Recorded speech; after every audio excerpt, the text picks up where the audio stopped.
simple type of epithelial tissue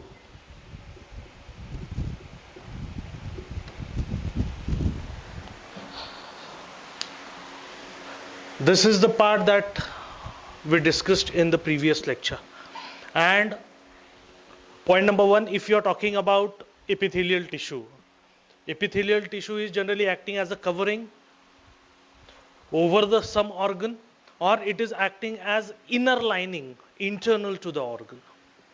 And naturally, when you are talking about epithelial tissue as a covering to any organ, automatically what happens, since it is covering, that means it is protecting, it is trying to become or act as a protective layer for that organ. Epithelial tissue, these points you have heard already, we have discussed already, probably you have even written in your books that epithelial tissue, it is made up of cells, and depending on the arrangement of cells, we are further dividing it into simple epithelial tissue and compound type of epithelial tissue. In the previous lecture, we saw the simple type of epithelial tissue where the large number of cells are arranged in a single layer, in a single row of cells, and they are kept on a basement membrane. That is another important thing we saw. And depending on the shape of the cells, we are having squamous epithelium, we are having cuboidal epithelium, we are having columnar epithelium and ciliated epithelium. These are the four types of simple epithelial tissue that we discussed here in the previous lecture. Of course, simple epithelial tissue does not end there. We are having a fifth type in it. The fifth type of simple epithelial tissue is in the form of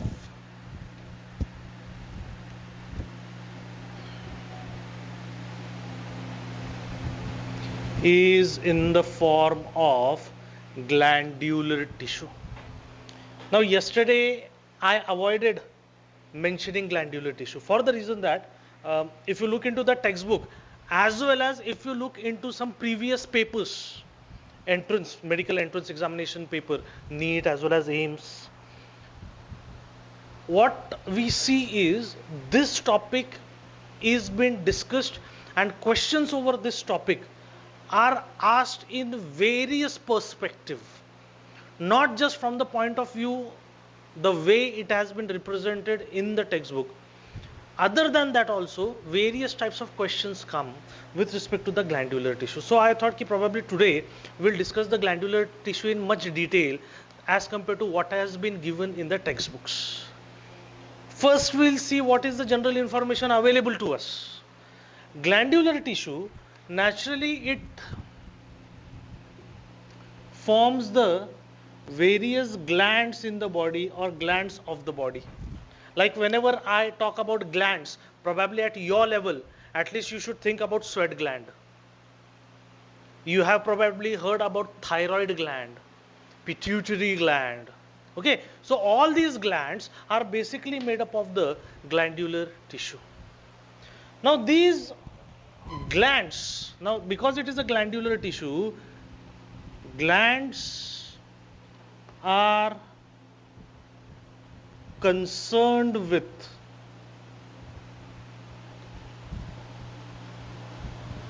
synthesis and secretion of chemicals. These chemicals are generally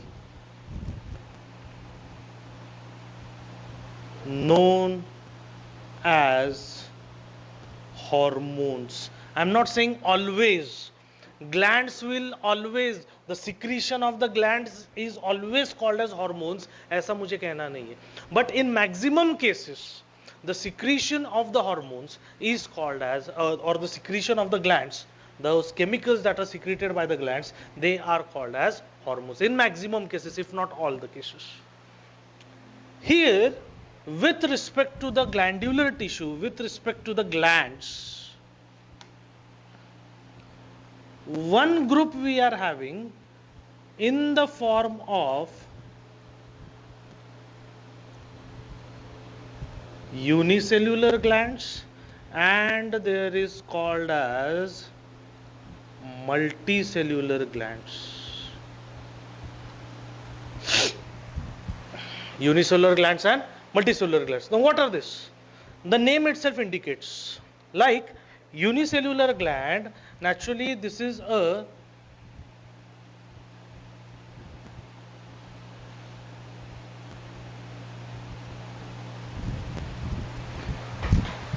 it is made up of single cells. Like, if I am allowed to draw this,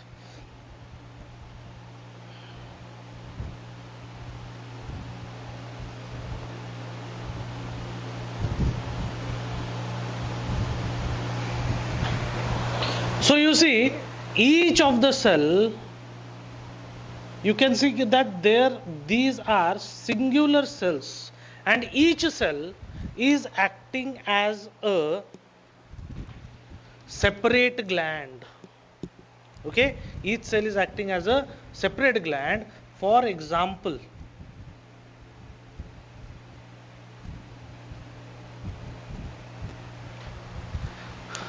the goblet cells are found in they are part of your alimentary canal. They are found inside, or they are concerned with your digestion, and they secrete certain hormones, they secrete certain digestive enzymes. And those goblet cells, they are glands, and those glands are made up of, see, this single cell is secreting some part. That means this single cell is acting as a gland. This single cell is acting. See, again, this tissue is made up of multiple cells, but each cell is acting as a separate gland. That's why it is called as unicellular gland. As compared to, आपको इसका example ध्यान में रखना बहुत जरूरी है, that is your marks. As against this, we also have the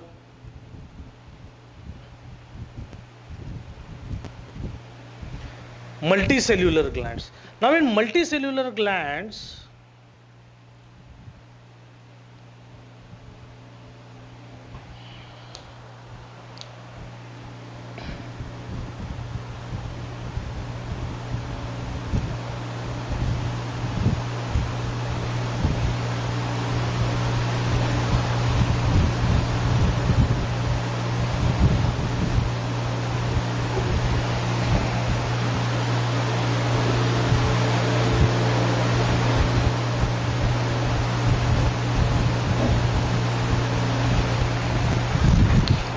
this is the duct of a gland, but this duct is lined by multiple cells.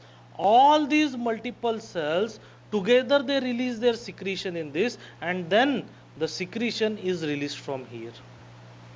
Okay, here what is happening, each cell is releasing its secretion directly. Here that is not happening. Here all these cells are collectively pouring their secretion at one place, and then that duct, then that gland is releasing its secretions. So this part, this is made up of multiple cells. That's why it is called as a multicellular gland. Like, a very good example that we can have, and you know this already.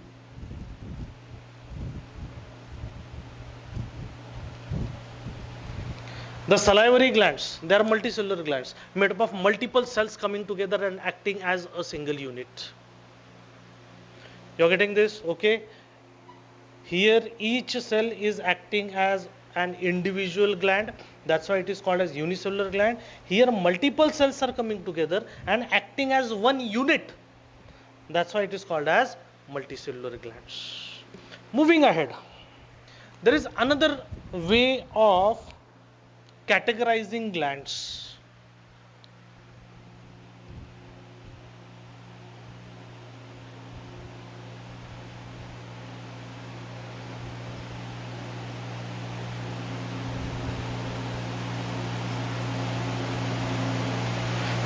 I think you have heard these names in standard 9th and 10th, that there is something called as exocrine gland and there is something called as endocrine gland. At least you know the names. You might not know what exactly the difference is, but at least you must be, or you should be knowing the names at least. Here we need to know the difference now. This is another categorization of glands. Like I said, what are the glands doing basically? This glandular tissue or the cells of these tissues are basically concerned with synthesis and secretion of material. We have mentioned it already. So now what is happening? There is some gland in your body that is synthesizing some chemical. But after synthesizing that chemical, that gland of yours is temporarily storing that chemical with it. Why? Because it is having pockets to store the material. This type of a gland is called as exocrine gland. I'll repeat again what I said. Exocrine gland contains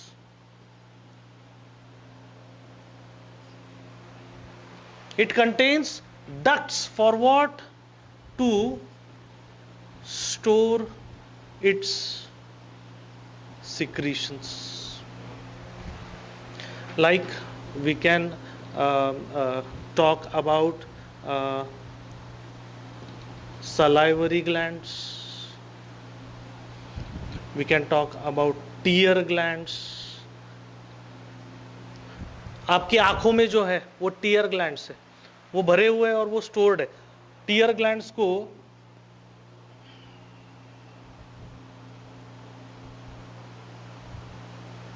lacrimal glands भी कहते हैं. We can also talk about mammary glands. हम mammal से ध्यान में रखिए, we have mammary glands that synthesize milk to feed the young children.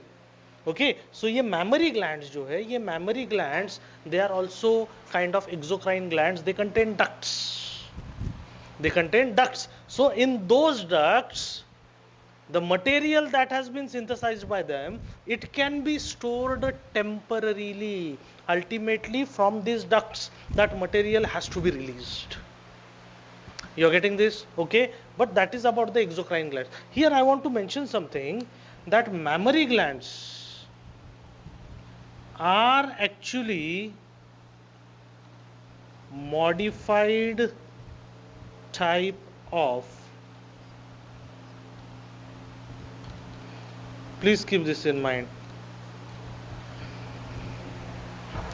this has been asked multiple times.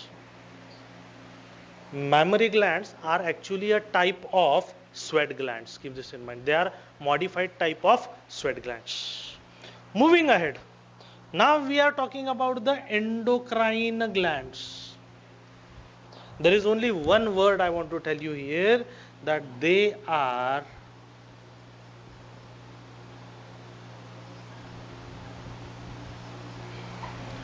ductless glands. What did I tell you here? In exocrine gland, I told you that exocrine glands have ducts. They have pockets, keep this in mind. So any material that they are synthesizing and producing, that material will be temporarily stored in the exocrine gland, in the ducts of the exocrine glands. And whenever required, it will be released. But that is not the case with endocrine glands. Endocrine glands do not contain any ducts. They don't have any pockets. So any material that is been produced by endocrine glands, it cannot be stored. It is synthesized and immediately it is released into the body. No pockets, ductless glands, they are the endocrine glands. We can very well say that in the absence of ducts, the endocrine glands cannot store their synthesized material. These chemicals are directly released into the blood. The materials are directly released into the blood. Exocrine glands have ducts, they have pockets. They can synthesize the material, they can store the material temporarily. Ultimately उस material को release ही करना है, आपको पकड़ के नहीं रखना है. That material, those chemicals that are being produced by the glands, those materials are utilized in some other organ, in some other tissue to do some other work. You're getting this? Okay. So that is the difference between exocrine gland and endocrine glands. Got this? Okay. Then moving ahead, again with respect to glands only.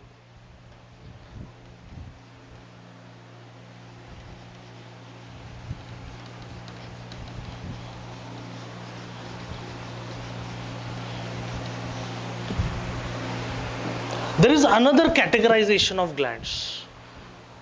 This next part that I am telling you, it's not there in the textbook, and yet it has been asked at multiple levels, or at least questions and the options that were given into the questions, those options somewhere contained the next part of the gland that I am talking now. Glandular tissue, under this, glands can also be categorized depending upon their mode of secretion. Depending upon their mode of secretion. So here we are having number one, what is called as an apocrine gland. What is this? Apocrine gland. Now what is apocrine gland? You see, apocrine gland, like, let me draw a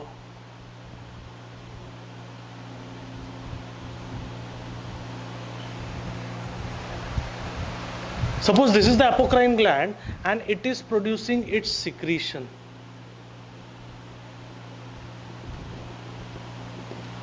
The blue colored material is the secretion.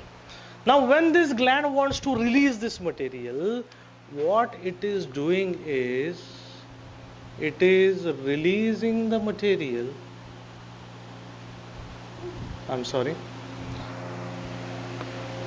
by forming a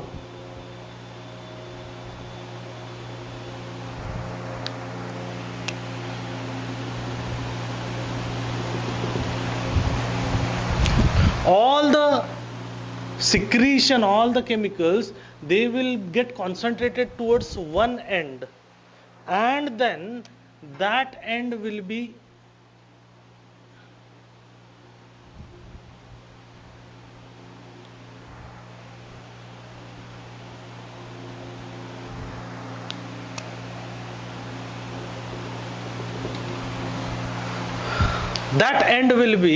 released off. You're getting this? Okay. So apocrine glands work in this manner. The gland is producing its secretion, and when the time comes to release the secretion, it is releasing that secretion by along with some part of the cell. Along with some part of the cell. This is very important. Keep this in mind. Very important. Okay, I will write it here, that the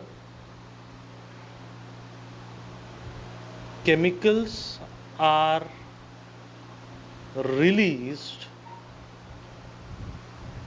along with some part of the cells. That is your apocrine gland. There is another way of secretion, that is called as the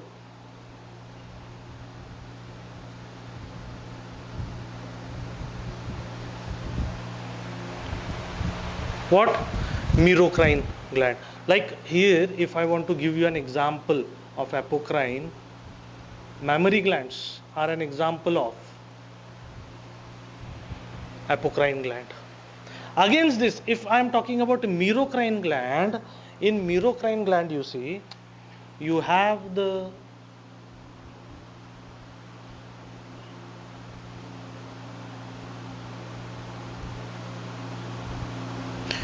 cells of the gland.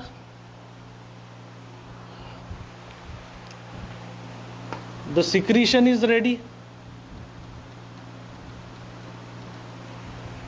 and when you want to release it, it is simply released like this.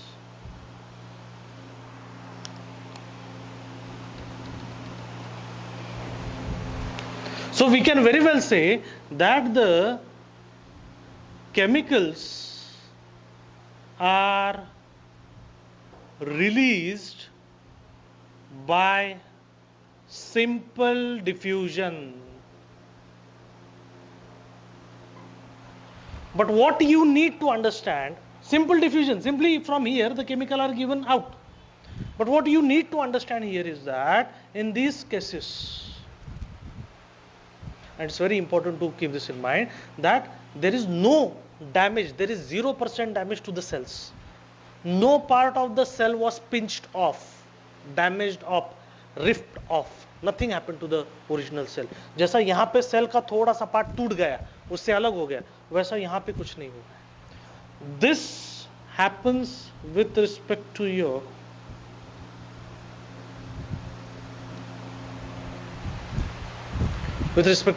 sweat glands. Okay, and last part here are called as the holocrine glands. Now this is interesting. In holocrine gland, what is happening? The cell is there and it has produced its secretion, it has produced its chemical, and in the next stage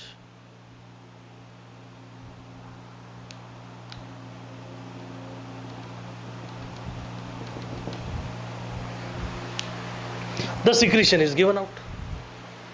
Now the question is, where is the cell? The question is, where is the cell? So you need to understand here that what happened here is that the cells burst open and release their contents. The way I have showed a cell here, I did not show any cell here, neither a complete cell nor any small part, leftover part of the cell, because there is no cell left behind. Think of a balloon.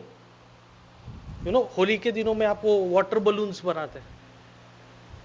You are throwing it on someone, and as it bumps over the other person, it bursts open, and all its contents are released. Same thing is happening here. There is no cell left because all the contents of that cell are released by complete destruction of that cell in which those contents were kept. Complete. Hollow का मतलब क्या है? Hollow means all, complete. So the complete cell gets damaged. The complete cell. यहाँ पे कैसा था? Some part of the cell got damaged in the apocrine.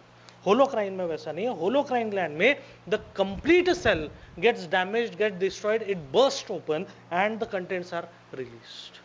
That is your holocrine gland. Okay, see, we saw so many things about the glandular tissue.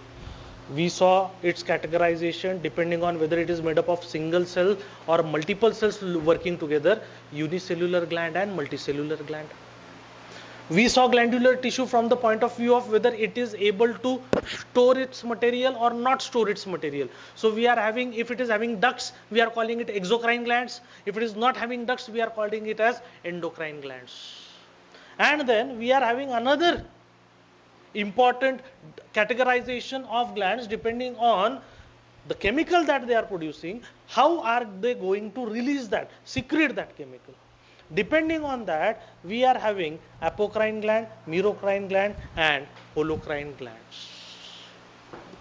Fine, okay. This part, as I told you, this part is not present in the textbook, and yet it is important because somewhere or the other you will certainly find these names popping around in some or the other textbook.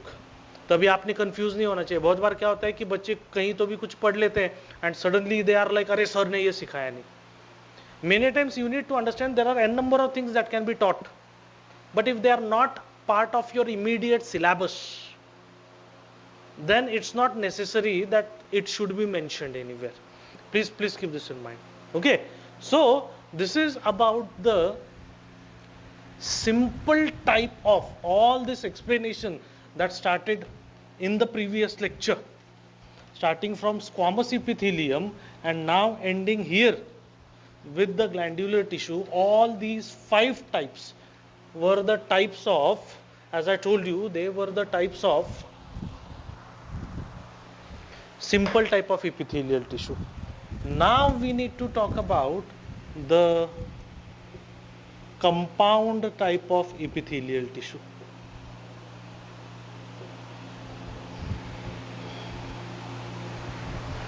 I have already told you this, that compound epithelium is again made up of epithelial cells, but the cells are arranged in multiple layers. What do you mean by multiple layers? One above the other, like we see in the skin. As usual, you have the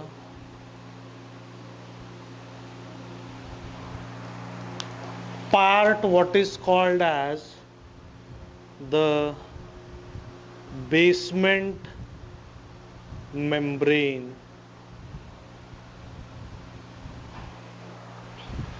We have the basement membrane, and above this basement membrane we have another very important layer of cells, after which there are multiple layer of, now you need to understand that these cells that I am drawing, they are all irregular cells.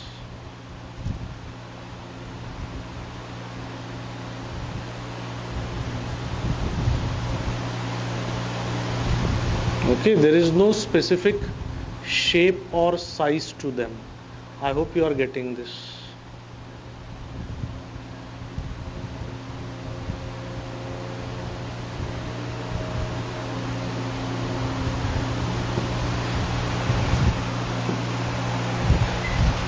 Okay, now here a very important name I want to add here is of this layer, what is called as stratum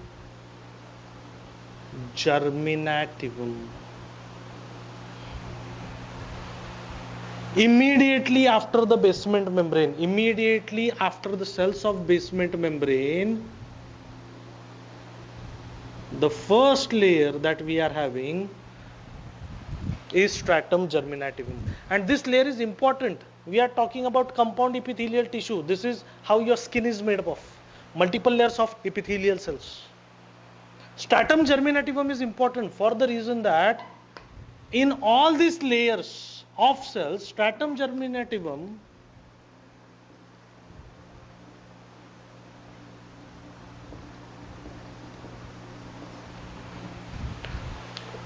the cells of this layer are living cells, and that's why they can show cell division. Please write that properly. It's a very, very important part, not mentioned in the textbook and yet inquired at the entrance level. That's why I'm telling you, you need to have this with you. The textbook is simply giving us the diagram.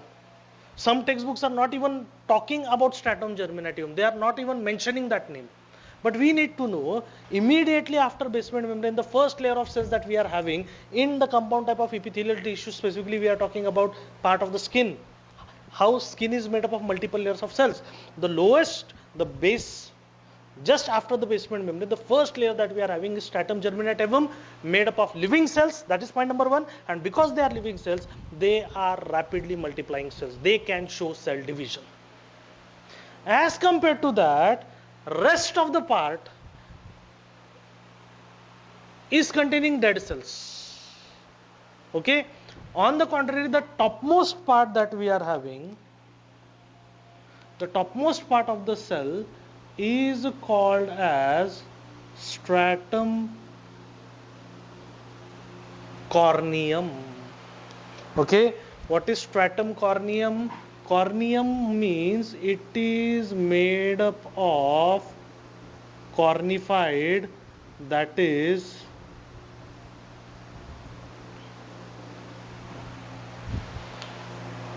topmost layer is called as stratum corneum, and it is made up of what? It is made up of cornified or dead cells. See, there is a difference between dead cells and cornified cells. Cornified cells are of course always dead cells, but many times what happens, the cells die and immediately they are shed off. They immediately disappear, they are immediately destroyed. But when you are talking about cornified type of dead cells, cornified type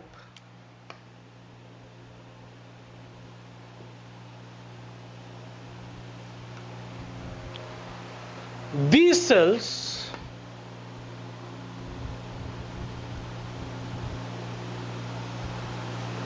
इनकी खासियत क्या है? They are dead and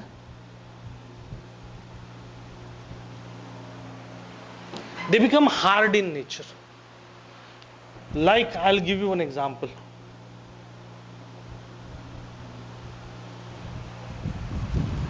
Do you understand hooves? Hooves का मतलब क्या है? I think the best example that we can have is about horses. बाकी के एनिमल्स अपने आप आपको याद आ जाएंगे. हॉर्सेस में कैसा है? उनके लिम्स का लोअर मोस्ट पार्ट जो है वो हूव्स में कन्वर्ट हो गया है. I hope now you are understanding what it is. Okay, वो एकदम थिक हार्ड मटेरियल में कन्वर्ट हो गया है. इसलिए आप देखिए, घोड़ा जब चलता है, भागता है, तो वो कैसा टक टक टक टक टक टक आवाज आता है. Because that end of the limbs in the horses is converted into hooves. Hooves are containing very hard type of cell material. Of course ये सिर्फ horses में नहीं, ये सभी प्रकार के cattles में. ओके, horses में तो donkeys में भी है, आपका buffaloes और cows में भी है, goats और sheep में भी है. ओके, तो ये hooves जो है, hooves are nothing but made up of cornified cells. Cornified cells are basically dead cells. They are not just dead, they have also become very, very hard in nature.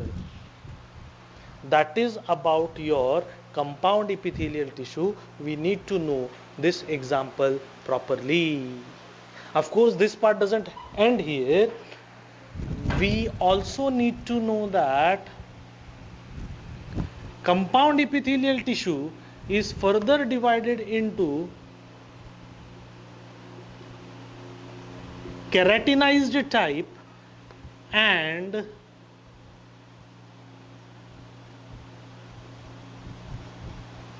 non-keratinized type. I think the name itself gives the hint what exactly we are talking about. When we talk about a compound epithelial tissue that is of keratinized type, it means that this type of compound epithelial tissue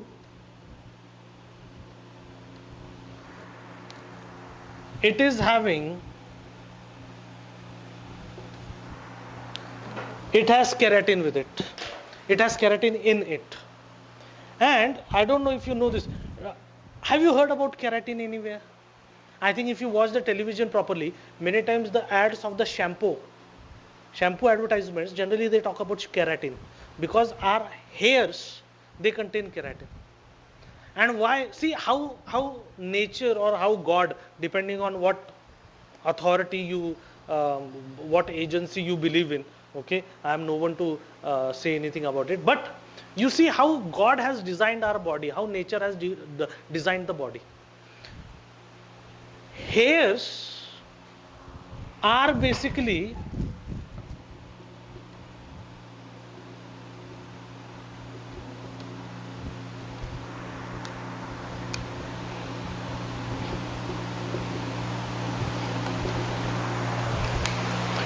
keratin is a material that makes the tissue waterproof.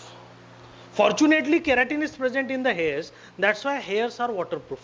Hairs are waterproof का मतलब क्या है? सिर पर अगर पानी गिरा तो ऑफ कोर्स बाल भीग जाते हैं, they get wet. But that doesn't mean that the hair is holding the water or the hair has absorbed the water. क्योंकि अगर हेयर ने वाटर एब्जॉर्ब कर लिया होता तो हेयर्स फूल जाते, आपका सिर शायद हेवी हो जाता, एंड प्रोबेबली आपको काफी सारे इन्फेक्शंस होते रेगुलरली, बिकॉज दैट मॉइस्टनेस would have attracted so many different types of microbes to infect you. Fortunately that is not happening. Water molecules ये बालों के बीच में अटक जाते हैं, लेकिन बालों के अंदर नहीं जाते. बालों के अंदर क्यों नहीं जाते? क्योंकि hairs are made up of keratin and keratin is a waterproof material. तो आप नहाकर बाहर आए या आप कहीं बारिश में भीगकर घर के अंदर आ गए, आप अंदर आ गए, आपने आपका तौलिया लिया, you took your towel, you just rubbed your hair for a minute और two and they are dry, they are dry. आप कोई कपड़ा लीजिए, हमारे कपड़े वाटरप्रूफ नहीं है, दे होल्ड वाटर. आप कोई कपड़ा लीजिए, पानी में भिगो के निकालिए ऐसा, और उसको ऐसा 2 मिनट ऐसा रब कीजिए और देखिए, आप क्या कहेंगे कि ये पूरा ड्राई हो गया? नहीं हो गया, क्योंकि कपड़े में वाटर होल्डिंग कैपेसिटी है. कपड़ा वाटरप्रूफ नहीं रहता, at least the one that we wear, okay, linen रहेगा, कॉटन रहेगा, they are not waterproof, they are water holding.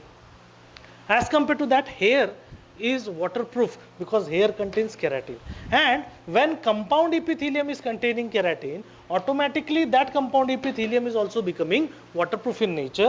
A very good example that we have here is naturally the human skin. As I told you, see how God or nature has designed us. Fortunately, even skin is waterproof in nature. नहीं तो ऐसा हो जाता कि आप नहाकर बाहर निकले, आप कहीं बारिश में भीगकर चल रहे हैं, you went into the bathroom to take your shower, आप अंदर गए तो इतने थे, बाहर आए तो इतने हो गए. क्यों? नहाए तो पानी एब्जॉर्ब हो गया स्किन में और स्किन फूल गई. ऐसा होता नहीं है कभी. Okay, water falls on our skin and it glides down, because skin does not allow complete full absorption of water into the body, because skin is made up of waterproof material, because skin is containing keratin, and skin, as we already know, skin is a type of compound epithelium. But of course you need to understand, not all the compound epithelial tissues are containing keratin into it. इसलिए हमारे पास non keratinized tissue भी है, which is naturally without any keratin into it. और क्योंकि उसमें keratin नहीं है, इसलिए you need to know it can hold water, it will hold water, and it will naturally, it will be moist in nature. Okay, and if you want an example, if you open your mouth, the cavity that you see inside, it is always wet. Mouth के अंदर हमेशा wetness रहता है. That cavity is buccal cavity. Mouth के थोड़ा पीछे जाएंगे, वहां फेरिंग्स है. ये सब मॉइस्ट रीजन है. ये मल्टीपल लेयर ऑफ सेल्स के बने हुए हैं, ये कंपाउंड इपिथेलियम के बने हुए हैं. But at the same time skin भी कंपाउंड इपिथेलियम से बना हुआ है, लेकिन स्किन ड्राई मटेरियल है. फेरिंग्स और ब्यूकल कैविटी भी कंपाउंड इपिथेलियम के बने हुए, लेकिन वो मॉइस्ट है. you always have to keep your mouth moist, wet. Okay गर्मी के दिनों में क्या होता है, हम कहते हैं मेरा गला सूख गया है, मेरा मुंह सूख गया है, मुझे पानी पीना है. ये सूखना नहीं चाहिए. दैट मॉइस्टनेस is necessary inside our mouth.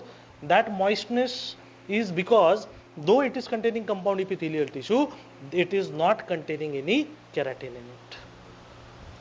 Got sir? Okay, so this is about the different types of epithelial tissue present in your body.